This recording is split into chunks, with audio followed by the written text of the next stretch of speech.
Guys ഞാനിവിടെ തയ്യാറാക്കാൻ പോകുന്നത് ചെറിയൊരു മുട്ടക്കറിയാണ്. ചെറിയൊരു മുട്ടക്കറിയായതുകൊണ്ട് തന്നെ ഒരു സവാള, 2 പച്ചമുളകാണ് എടുത്തിരിക്കുന്നത്. അപ്പോൾ ആവശ്യമായ സാധനങ്ങൾ പറഞ്ഞാൽ തക്കാളിക്ക, വെളുത്തുള്ളി, ഇഞ്ചി ഇത്രയാണ് എടുത്ത് വെച്ചിരിക്കുന്നത്. അപ്പോൾ ഇതിന് മുമ്പായിട്ട് നമുക്ക് 2 മുട്ട പുഴുങ്ങാൻ വെക്കാം. അപ്പോൾ അതിൽ മുട്ട ഇവിടെ പുഴുങ്ങാൻ വെച്ചിട്ടുണ്ട്. ഇത് ഏത് സമയം കൊണ്ട് നമുക്ക് നമ്മുടെ തക്കാളിക്ക, ഇഞ്ചി, വെളുത്തുള്ളി എടുത്ത് വെച്ചിരിക്കുന്നതുകൊണ്ട് അത് നരച്ചിട്ട് നമുക്ക് വേണം. എന്തായാലും നല്ല പേസ്റ്റായിട്ട് നരച്ച് വരാം. അപ്പോൾ നന്നായിട്ട് നല്ല പേസ്റ്റായിട്ട് ഇഞ്ചി, വെളുത്തുള്ളി, തക്കാളിക്ക് ഇത്ര അരച്ച് വന്നിട്ടുണ്ട്. ഇനി നമുക്ക് വേണമെന്ന് പറഞ്ഞാൽ നമുക്ക് ഈ മുട്ട പുഴുങ്ങിയത് വെന്ത് കാണും. അപ്പം ആ മുട്ട നല്ലപോലെ വെന്തിട്ടുണ്ട്. നമുക്ക് നമ്മൾ മാറ്റി വെച്ചിട്ടുണ്ട്. ഇനി നമ്മൾ ആവശ്യം എന്ന് പറഞ്ഞാൽ ചട്ടി അടുപ്പിട്ട് ചൂടാകാൻ വെക്കുകയാണ്. അപ്പോൾ ചട്ടി അടുപ്പത്ത് വെച്ചിട്ടുണ്ട്. അപ്പം ചട്ടി നന്നായിട്ട് ചൂടായ സമയത്ത് നമുക്ക് കുറച്ച് എണ്ണ ഒഴിച്ച് കൊടുക്കാം. അതിലേക്ക് കുറച്ച് കടുക് ഇട്ട് കൊടുക്കാം. ഈ സമയത്ത് വേണമെങ്കിൽ കുറച്ച് കരിവേപ്പിലയും കൂടെ ഇട്ട് കൊടുക്കാം. എൻ്റെ കൈ കരിവേപ്പില ഇട്ടതൊന്നും ഞാൻ ഇടുന്നില്ല. അപ്പോൾ ഇനി വേണമെന്ന് പറഞ്ഞിട്ടുണ്ടെങ്കിൽ കടുക് പൊട്ടി വരുന്ന സമയത്ത് നമ്മുടെ അരിഞ്ഞ് വെച്ചിരിക്കുന്ന സവാള ഇട്ട് കൊടുക്കാം. സവാള പച്ചമുളകാണ് ഇതിട്ട് കൊടുത്തിട്ടുണ്ട്. ഇത് നല്ലപോലെ വഴന്നതിന് മുമ്പ് ഇളക്കി കൊടുക്കാം. പെട്ടെന്ന് വഴന്നിട്ടാണ് ശകലം ഉപ്പും കൂടി ഇട്ട് കൊടുക്കാം. എന്നിട്ട് ഇളക്കി കൊടുക്കാം. ഇതിലേക്ക് ആവശ്യമായ മസാല എന്തൊക്കെയാണെന്ന് വെച്ചിട്ടുണ്ടെങ്കിൽ 1 ടീസ്പൂൺ മുളക് പൊടി, 1/2 ടീസ്പൂൺ മല്ലിപ്പൊടി, 1/2 ടീസ്പൂൺ ഗരം മസാല, 1/4 ടീസ്പൂൺ മഞ്ഞൾപ്പൊടി ഇത്രയാണ് എടുത്ത് വെച്ചിരിക്കുന്നത്. നമുക്ക് എന്തായാലും ഉള്ളി നല്ലപോലെ വഴന്ന് വരുന്നവരെ ഇളക്കി കൊടുക്കാം. പെട്ടെന്ന് വെന്ത് കിട്ടാനായിട്ട് നമുക്ക് അടച്ച് വെച്ച് വേവിക്കാം. അടച്ച് വെച്ച് നല്ല ഒരു പരുവത്തിന് വെന്ത് വഴന്ന് കിട്ടിയിട്ടുണ്ട്. ഇനി നമുക്ക് ഇതിലേക്ക് നമ്മൾ എടുത്ത് വെച്ചിരിക്കുന്ന മസാലകളെല്ലാം ഒന്ന് ഇട്ട് കൊടുക്കാം. മസാലയുടെ പച്ചക്കുത്തണം മാറി വരുന്ന വരെ ഒന്ന് ഇളക്കി കൊടുക്കാം. നല്ല ഒരു ഫ്ലേവർ വരുന്നുണ്ട്. അപ്പോൾ ഈ സമയത്ത് നമുക്ക് അരച്ച് വെച്ചിരിക്കുന്ന തക്കാളി, വെളുത്തുള്ളി, ഇഞ്ചി പേസ്റ്റ് ഒന്ന് ഇട്ട് കൊടുക്കാം.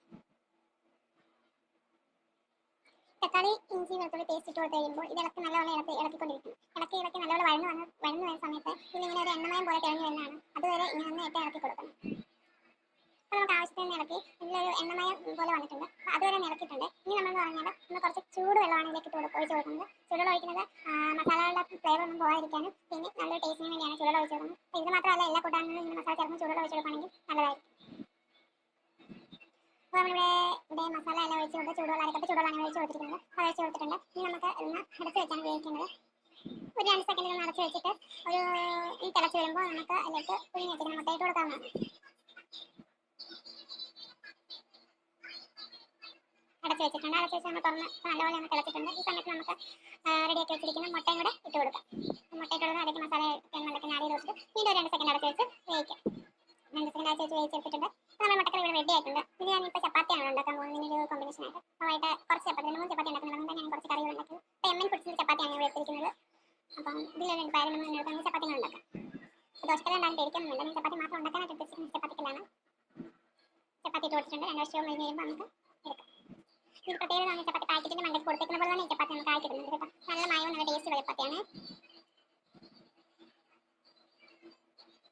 കണ്ടതിൻ്റെ ചപ്പാത്തി പാക്കറ്റിൻ്റെ മണ്ടയ്ക്ക് നോക്കി പൊള്ളിയുള്ള ചപ്പാത്തിയാണ്. അപ്പോൾ നമ്മൾ ഉണ്ടാക്കിയ ചപ്പാത്തിയാണ്. അപ്പോൾ അത് ഇത് നല്ല ഒരേപോലെ ഉണ്ട്. അപ്പോൾ ചപ്പാത്തി മുട്ടക്കറി റെഡി ആയിട്ടുണ്ട്. എൻ്റെ ഹസ്ബൻഡിനാണ് ചപ്പാത്തി ഉണ്ടാക്കിയത്. പുള്ളിക്കോട് കൊടുത്തിട്ട് വരാം. പുള്ളി സിസ്റ്റൗട്ട് ചെയ്തിട്ടാണ് ചപ്പാത്തി കഴിക്കുന്നത്. കാരണം എന്ന് വെച്ചിട്ടുണ്ടെങ്കിൽ വെള്ളാകത്ത് ഭയങ്കര ചൂടാണ്. അപ്പോൾ ഇത്രയുള്ള വീഡിയോ ഇഷ്ടപ്പെട്ട എല്ലാവരും ലൈക്ക് കമൻറ്റ് ചെയ്യണം.